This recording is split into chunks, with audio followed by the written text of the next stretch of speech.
Hi, and thanks for joining me at Chasing Energy today. I'm your host, Daniel Lucas. I'm very happy you're here. We talk about mindset, nutrition, and training. And today is pretty much focused on nutrition. Our guest is James O'Hara. He works at Gillette Health. He is a nurse practitioner. Spent the majority of his nursing career working in cardiology and looking at preventive medicine. This is from his website. James feels it's important to inspire hope in each patient while providing them with the education and tools they need to take control of their health. He utilizes an integrative approach to practicing medicine, which combines lifestyle interventions, appropriate supplementation, and smart prescribing when indicated to empower patients to feel better and live longer, healthier lives. Now, how's that for a mission statement? I love it. Wish I had a t-shirt that had that with my name. And I hope to live up to something like that with this podcast someday, at a small scale anyway. So what do we talk about today? Well, we talk about how mindset plays a role in a patient's recovery, although this is more focused on a nutritional type thing. There are some interventions that James and I cover, and we do talk a lot about how belief factors into a patient's healing process, what they believe will happen. So we discuss the placebo effect a little bit. We talk about forest bathing and time in nature, meaning how that affects your mindset and recovery. Protecting your circadian rhythm with certain techniques, meaning your sleep cycle and making sure that you have a healthy sleep cycle. Finding a training method you enjoy. I do mention pickleball in this episode, which is one of my favorite new hobbies. Thanks to Melissa for getting me into that a few months ago. James, top supplements. Now, last note before we start this podcast, I think we recorded it, 6 weeks ago, 5 weeks ago. And I actually started taking one of the supplements he mentioned. It's the very first one, the Tongkat Ali. And I will tell you now, it is not a wives' tale. That stuff actually works. I think he says that the studies take about 2 weeks. I don't think it took quite that long. But I began to notice differences pretty quickly, and it affects your testosterone. And I was lifting, and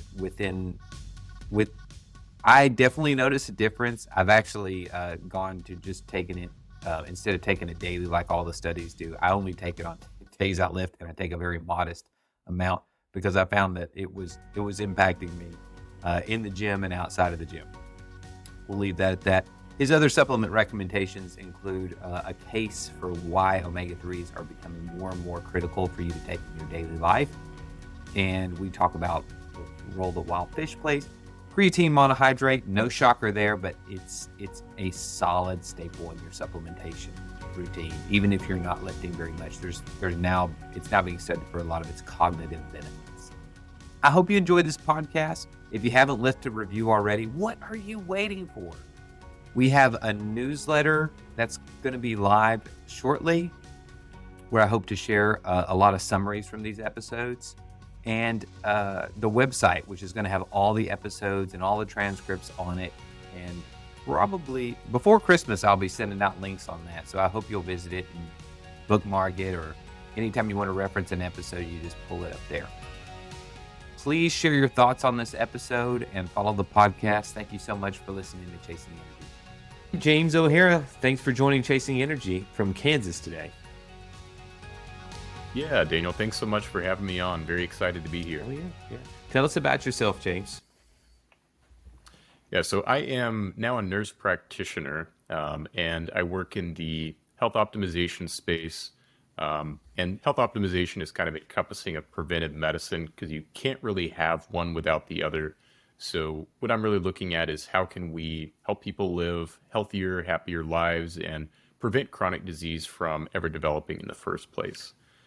But as far as, going back, I guess, it's quite a long story, but how I got into healthcare initially, I was on the patient side of things growing up. So I broke a lot of bones, always kind of had an interest in the sciences, but I had one experience in particular where I developed a complication called compartment syndrome, which for the listeners is a situation where you have a large amount of swelling in a muscle compartment, as they call it, and that cuts off the blood supply to the tissue that is distal to that. So it happens in your arm, cuts off the tissue to your hand, and you get some excruciating pain there, some numbness and tingling. If it's not recognized early, you can lose some function, or you can actually lose a limb that way. Fortunately for myself, I had both a good mother and a good surgeon, so one of which got me to the hospital, the other did the emergency surgery. And I think that was a really profound impact, had a profound impact on me, and probably steered me in the direction of the medical field within the sciences. So after getting out of high school, I went to nursing school, became an LPN, became an RN, sort of worked my way up there. And initially I went into orthopedics, given my extensive orthopedic experience myself. And that's probably the first part of like realizing how important mindset is.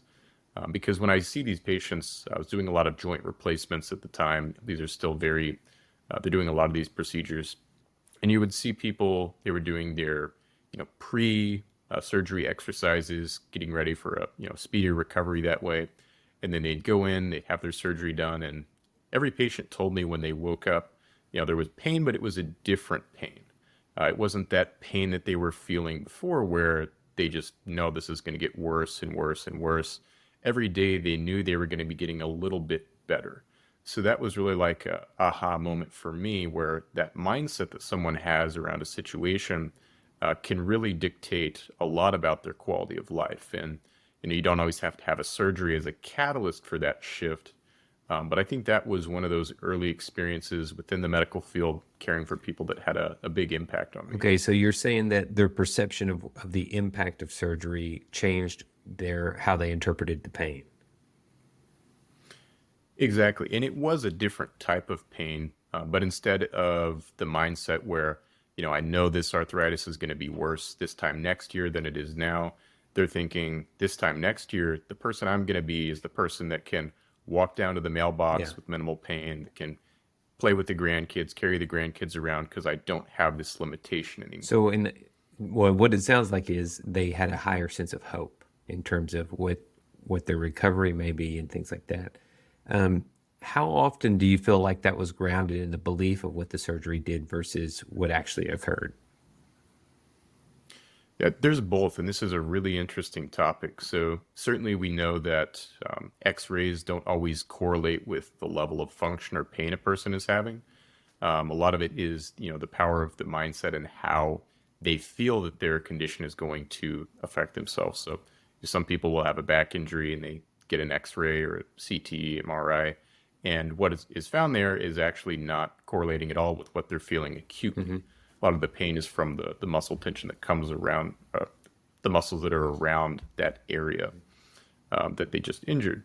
So I think the patient's expectation of improvement does play a big role.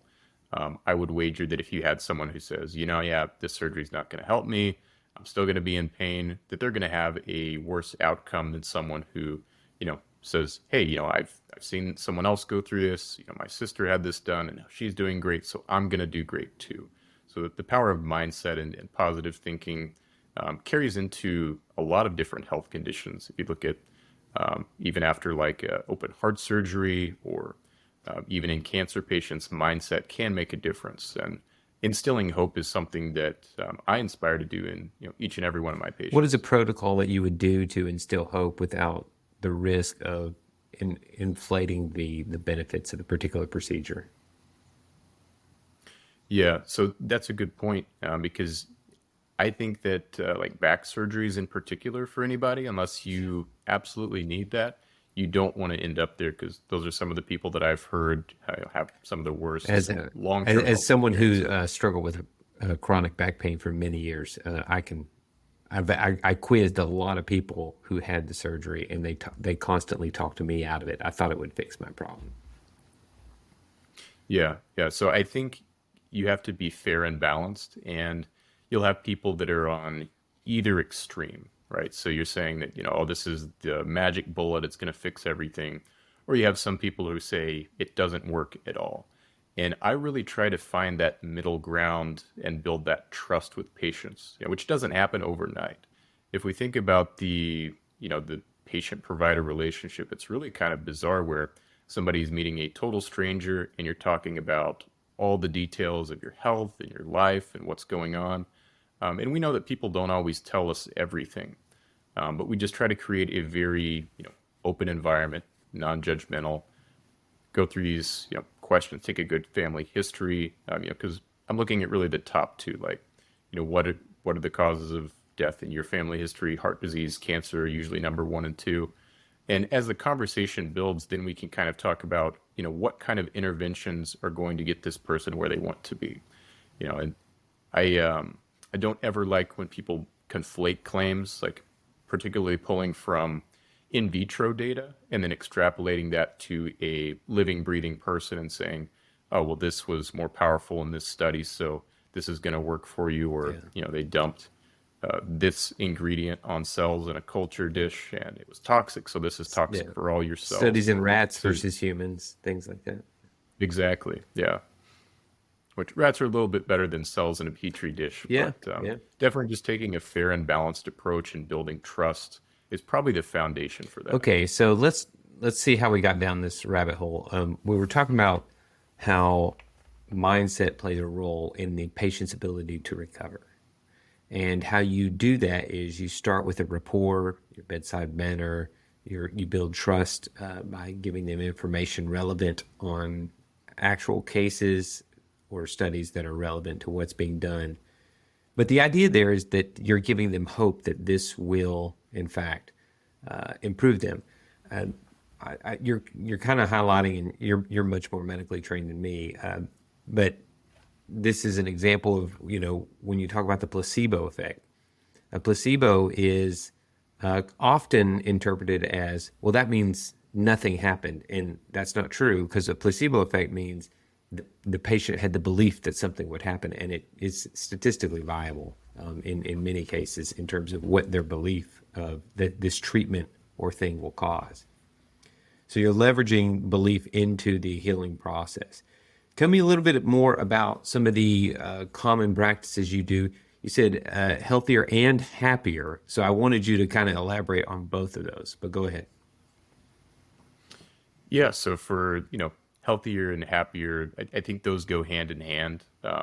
When I got, first out of my master's program, started working, seeing patients, I was fortunate to work with a psychiatrist at the time who realized, many, many years ago, probably 20 years ago at this point, that all the Prozac in the world isn't going to solve the problem if, there's some sort of metabolic health or a hormonal issue going on. So there's definitely mind-body integration there. So the foundation of that is really going to be different lifestyle pillars, and what, habits people have are going to long-term lead to, what state of health you're in and where your mindset is at. And you mentioned the sort of placebo effect, which I think is just fascinating. In a lot of the research, it certainly confounds things, and people are always trying to figure out how to control for placebo. And that's why we have these, double-blind randomized trials. But it seems to be mediated partially by the dopaminergic signaling, and then also by your endorphin system. If they block peripherally the opiate receptors, then you actually lose the effect where a sort of anesthetic would cause I say anesthetic, really a placebo anesthetic that would attenuate a pain response. So it does have some underlying physiology there. I like to kind of put that evidence out there because, as you said, some people think the placebo effect is something that just, isn't there at all. All right. So going to the happier part, when you were describing that, I was thinking about how it's almost, if you think of somebody who's has a toothache or needs an extraction or a crown, it is almost impossible to be happy on those days. You're just basically just trudging. So when you talk about happy, what type of practices do you do outside of saying, are you out of pain? How do you leverage happiness into healthiness? Yeah, so if you're looking at an acute problem, you certainly, as you alluded to, there's a dental problem, you want to fix that problem, or it's going to be, a major roadblock for that goal of happiness. So a couple of practices, in terms of mindset or tools that I will often recommend for people are just finding something small and meaningful that's in your everyday life and in being mindful of that. And this term mindfulness kind of gets thrown around, but it has to be something that is like truly meaningful and enjoyable to you. Yeah. So, like if you're trying to be, mindful eating, a raisin bran without any milk, it's probably not going to be that enjoyable. So like for myself, a morning cup of coffee is something that I actually enjoy. I think it sets my day up well. It's part of my routine that I've gotten into. And I like to read through the studies of coffee that show me it's good for my health to reinforce my bias. It is the most So studied drug, is caffeine. I think there's more studies on caffeine than any other drug out there. So yeah, there's a plethora of data, and the most popular nootropic as yeah, well. yeah. My general, whenever I see the caffeine studies, they almost, and you can correct me here, James, they almost always sort of say the same thing, which is some is good, too much can be bad, and that it is associated with a longer lifespan. However, what you might take or from the whole coffee thing is maybe that's part of a social exercise, for example, kind of like the people who drink a glass or two of wine. I think about whether the wine does something or not, it's usually in a social environment. And what I think would be hard to argue is that having friends and family as part of your regular routine and being directly involved with them is highly associated with a longer and happier lifespan. Yeah, and with the caffeine or coffee, certainly timing is important. For myself, I do cut that out before noon, or I find that, it is going to usually Yeah. impact my sleep quality to Yeah. some degree. And there's different caffeine metabolizers through the CYP1A2 Yep. enzyme. You're going to have some people that are very slow metabolizers. They're going to be more prone to anxiety, from coffee and caffeine. Then you're going to see the people that are the lucky ones, the fast metabolizers that get the most nootropic benefit and the best improvements in exercise performance from Hmm. caffeine. So, as far as the happier and healthier, very hard to argue with the social element. Social health is so important, and spending time with people that you care about, especially if you pair this with another intervention, something my wife and I do almost every weekend. We go for at least it's like a 3 mile nature walk or a nature hike. Spending time outdoors plus spending time with someone you care about. That's a great recipe for a happier, healthier life. Yeah, I've seen more science lately on what is sometimes referred to as forest bathing, which is where you're in the forest. I believe it's the Japanese that have popularized the technique because the studies have shown, there's a very high stress lifestyle, these 60-hour work weeks, and they go out into the forest for 1 or 2 hours. They measure their blood pressure and all these other markers of stress. They come back and say, man, just 2 hours a week is a majorly impactful thing. And they've tried everything down to like, what if you just have a picture of a plant on the wall, or what if or what if you can see the park from where your office is? And it's kind of like what you'd imagine. There's varying levels of how it impacts your health, but I will say, I'm a believer in that. I tell my kids every week, I was like, we at some point this weekend we have to be surrounded by trees for a while. I don't care whether it's in this park or that park or we're biking or we're walking. We just have to be surrounded by trees for a while because that's where I feel like we rejuvenate.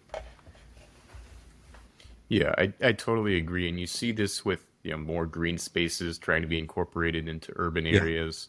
And it really makes a lot of sense from a evolutionary perspective why we have such high levels of anxiety and distress as a society now.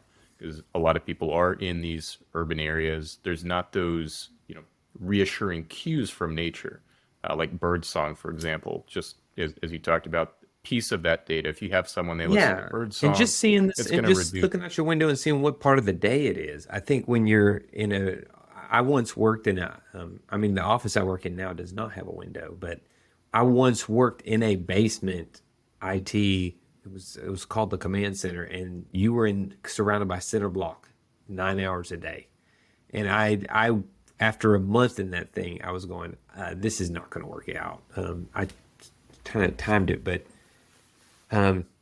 it definitely played a role in the what I felt after I got off work in that sort of transition. And I think I don't know if you and I in the pre-call talked about sleep or not, but the transition between dinner and bedtime, those activities and the hours that lead up, I have put a lot more emphasis on making that a wind down instead of just saying, for example, well, I turned the TV off, let me go brush my teeth and go to bed. I've now started inserting about an hour, hour and a half of different things that are conducive towards just not getting me riled up. And of course, that involves putting away the phone, turning off the TV, and even going so far as I've gone down to candlelight. Now, after 9 o'clock, I just go down to candlelight in the house, and it seems to help. I mean, it really does seem to help. I wouldn't do it if it didn't.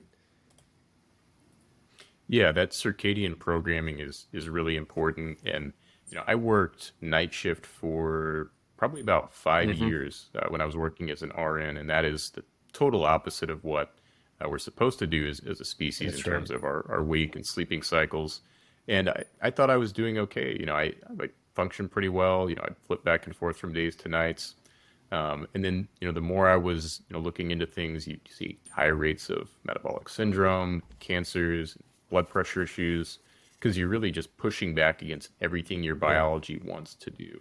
So then when I actually did switch over to a day shift role, I was like, oh, I thought I was feeling good, but now I know what feeling good actually is.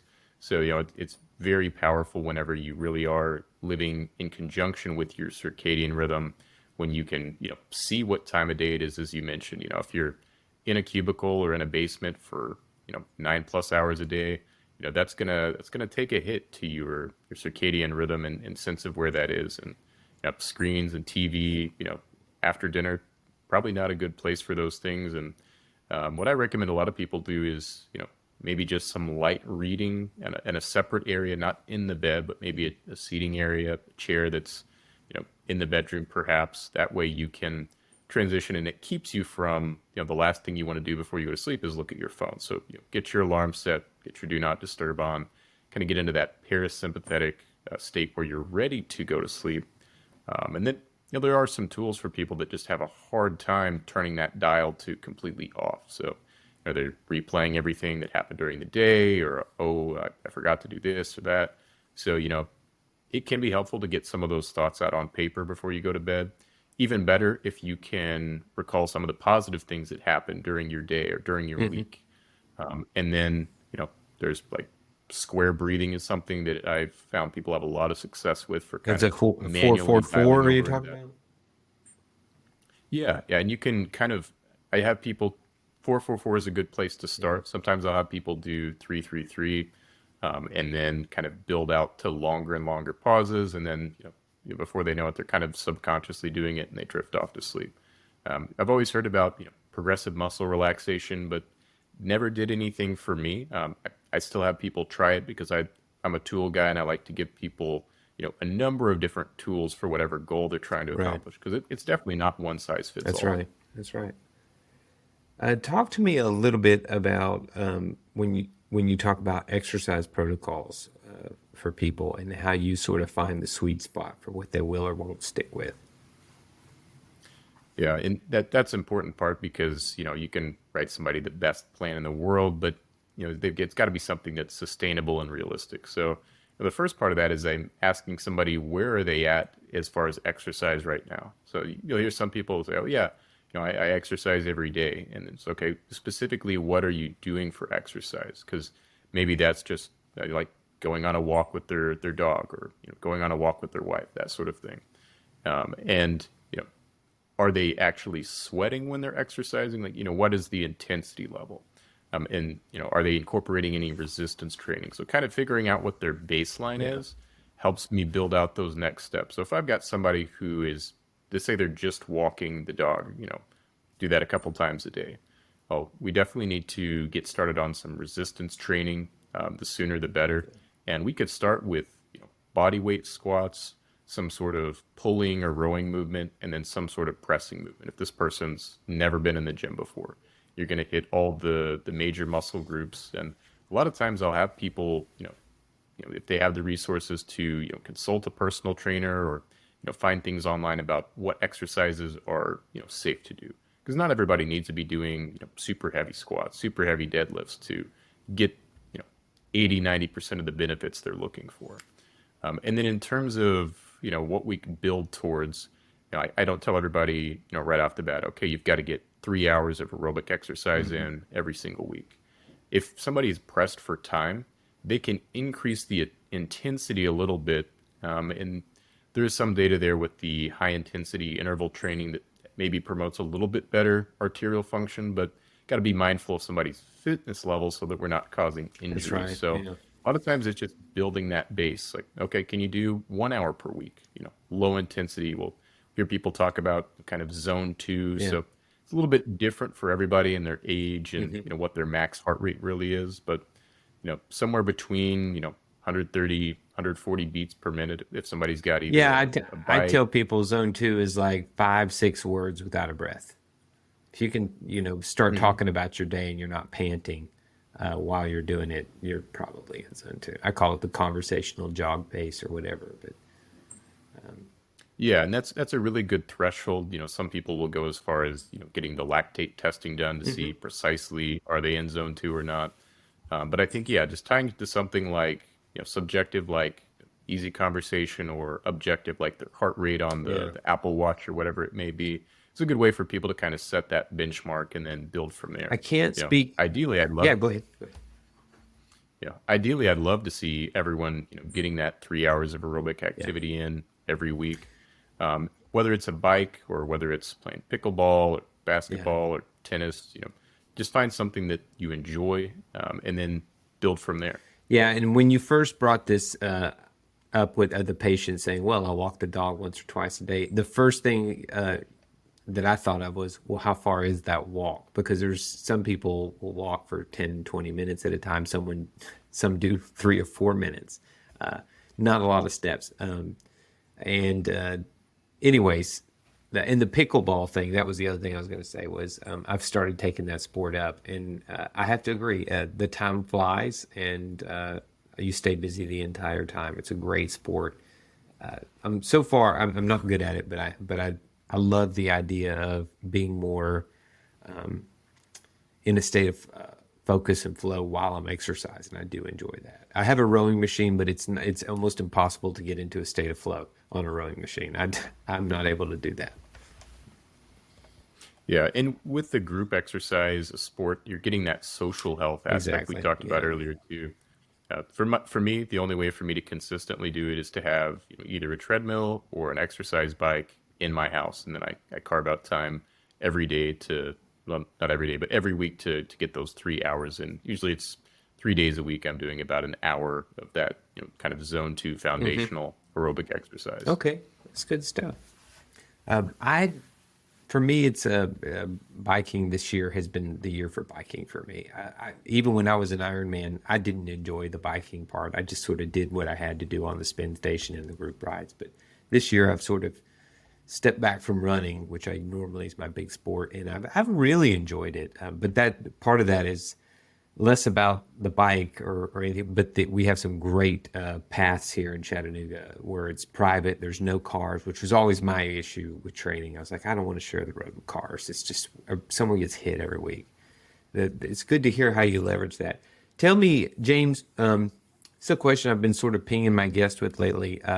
What in the last, we'll say 90 to 100, 150 days, what are your top 3 supplements that you've most been surprised by either the effects on yourself or what the studies have shown? Oh, that's a good question. So, kind of following the data recently, this is probably a little bit past the 120-day mark, but the data that's come out on Tongkat Ali is a testosterone booster. Because when I first heard of it, it was something I sort of wrote off because there's been so many that have come and gone. Tribulus terrestris, a lot of these things just have a ton of caffeine in them, so people feel something. D-aspartic acid, a lot of these things that just never stuck around because they didn't really work. Right. But there is a significant amount of data there. both young and older populations, actually both men and women, which is very surprising to have that sort of data Tell on a me how supplement. often and when you take it. Yeah, I've so seen this this this stuff. It Tongkat looks like Ali. dirt for the listener. It looks like a bag of dirt, but yeah. Yeah, yeah. So this is something that you take daily, essentially, in the effective dose range anywhere between 200 and 800 hmm milligrams. So, 6 to 800 is where you see some of the more robust effects in terms of testosterone and estradiol levels What type of increasing. timeline are we looking at to where you start feeling any type of difference? Probably about 2 weeks is the soonest I would think that people would see changes on blood work. Usually 4 to 6 weeks is a good idea. Okay. Like, okay, you can kind of gauge and see what are the effects. Take note of how people are feeling differently subjectively. And this would, But I did want to say the supplement that has kind of been paired with this, people also talk about, Fedosia agrestis, has zero human studies. So that's one that I was surprised to see be almost as popular, but with essentially zero data and some data in the preclinical, the mouse models talking about possible testicular toxicity. okay, so you lost me on that last one. We should or should not look into that one. You should definitely The, look at I Tongkat Ali got that. I first. got that. What was the second one you were talking about? Yeah, the second one there is Fedosia Yeah, agrestis, the one. and it's not one that I recommend frequently because there's just a lack of data there. Okay. I have people ask me about it, and I'm just in that space that's fair and balanced to say, well, yeah, we know it increases testosterone in rats, but it also may cause some testicular hmm toxicity. Probably stay away from it. Okay, so that's one. Give me another one. Some of the anti-catabolic effects of omega 3s. So, omega 3s, we've seen those in the literature with the omega 3 index and some of the Framingham data, which was a large cohort of cardiac patients where when they did subgroup analyses based on their omega Yeah. 3 indices, they saw, a lot of different health benefits and attenuation of risk, that sort of thing. So did you And, do a and you, blood test to look at your omega threes? I have Okay. actually, yeah. Because I'm asking because I had a guest I just did a show with, and she was talking about omega threes as one of her go tos, and she said I thought I was okay on omega threes till I did a blood test. So now she's got me thinking maybe I need to do that. I eat a lot of wild fish, so I'd be kind of curious myself. Yeah, and some people will have naturally a very high level of omega 3s that are incorporated into the tissue. And what we're using is the surrogate marker there is the red blood cell. hmm So what is the omega 3 index of the red blood cell? Because it's not going to be skewed like if you just look at omega 3s in the serum. If you had a fatty fish, the night before, that's going to be elevated. It's going to look like everything's, really checking out. But if you're, somebody who eats fish very rarely or you just incorporate less of the omega 3 into your tissue, that's why you really want to have it tied to the red blood cell. But I wasn't aware that they had these sort of at least anti-catabolic, if not anabolic properties until here recently. Is So that do you looking have to at, get both DHA and is it DHA and EPA on the omegas? But yeah, so I typically recommend both. There are some people who will recommend EPA only, just because that's where some of the evidence with the like antidepressant studies use a high dose of EPA only. But I tend to recommend both because that's how you find it in mhm. nature, and you do see a slight risk of bleeding with the EPA only in some of these studies that they've done with 4 grams of EPA, because it does affect platelet function. In those cases, they are trying to thin the blood a little bit, but with the combination, they've actually given people very high doses of EPA DHA combined prior to even like open heart surgeries, and they don't see an increase in bleeding risk. So for that reason, I tend to default to the EPA and DHA combos, which very affordable with like a coupon if people want to go prescription grade even with those Okay, guys. so that brings me to the second half of that question. What is the brand and amount that you take of that? Yeah, so for myself, 2 capsules of the omega-3 ethyl esters is what I do now. But previously, I was just using the Kirkland brand What made omega-3s. you switch? And the price, honestly, and not having to take like 6 or 8 capsules per day. Oh, okay. So it's like 20 I or was going to say, it's 25 hard to cents beat the for. price on anything Kirkland. So if you switch for price, you must be doing pretty good. Yeah, it wasn't that much more expensive, and you're taking 2 capsules. I don't have to worry, were these things sitting in a hot warehouse, or they rancid? And it's like 25 cents per capsule. So that gives you 900. If you're taking 2 of them, you get 900 milligrams of EPA, 900 milligrams of DHA. And I know that it's, pharmaceutical quality, Okay. but I hear good things about, like, Nordic Naturals and Jarrows. Those are some of the more established companies. They've been out Carlton's there a or long whatever. Yeah. time. The Yeah, Calm yeah, all Liberal. those I Yeah. think are pretty top hmm notch. All right. Do you have a third one for us?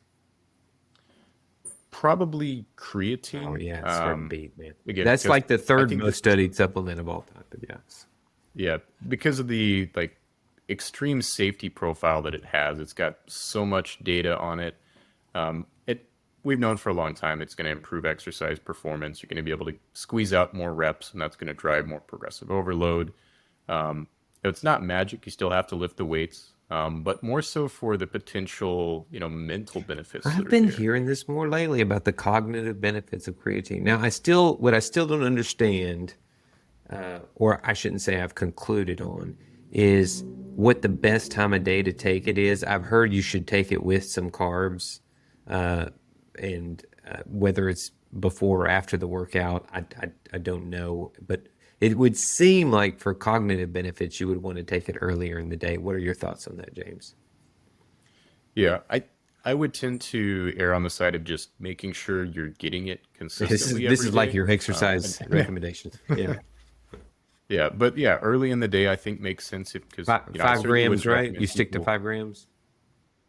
Yeah, there may be a little bit more benefit if somebody's like got a particularly large amount of muscle hmm mass, then maybe 10 grams might get you a little bit extra. But for 90% of people listening to this in my patient population, 5,000 milligrams, 5 grams of just creatine monohydrate is going to be just hmm fine.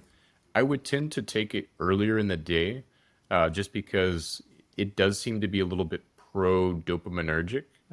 They did have some studies where they've given creatine supplementation to some mental health populations, and they saw some of those bipolar patients did have mania triggered, which we know is dopaminergically driven to some degree. So it makes sense to take it earlier in the morning for that reason, for consistency. Insulin is going to probably shuttle a bit more of that, into the muscle, into storage, as you alluded to, taking it with some carbohydrates. So I think that's the rationale there. Like if somebody's taking this with a little bit of, dextrose powder before their morning workout to kind of get it into the muscle, might make a little bit of a difference, but I think you're still going to get, 80% of the benefit just by being consistent with it and getting that 5 grams a Yeah. day. Yeah. And probably, I mean, I don't know. I generally tell people to drink a little bit more water after they take it. But I guess that's negligible. Yeah, well, I do have some people who will talk about water retention, as a side hmm effect. There are some people who tend to have, a bit of bloating, and just because things are supplements doesn't mean they're always going to be, side effect free. So some people will have a little bit of bloating, and they may do better with, like a creatine ethyl ester, but really it's not going to be any more like above and beyond effective, hmm other than, it might decrease the bloating. As we talked about, it might decrease the bloating because they expect it to decrease the bloating. Wow. So we've covered a lot of bases here. And you've been very kind with your time, James. Tell us a little bit about how people can follow and learn from you in the future. Absolutely. So I would say my main platform is on Instagram. That's at James O'Hara NP. O'Hara is OHARA. And then if people wanted to work with myself individually, they can find out information about that at our clinic website, which is GilletteHealth.com. All right. James, this is great information, man. I appreciate your time today, especially on the supplements, man. Always, always good to hear what people have to say about that. Um, pr- enjoy the rest of your day, man, and thank you for sharing your time with Chasing Energy and your insights. I hope you get some traffic from this, buddy. Yeah, absolutely. No, I really appreciate you having me on, and have a good rest of your day as well. Thanks, James.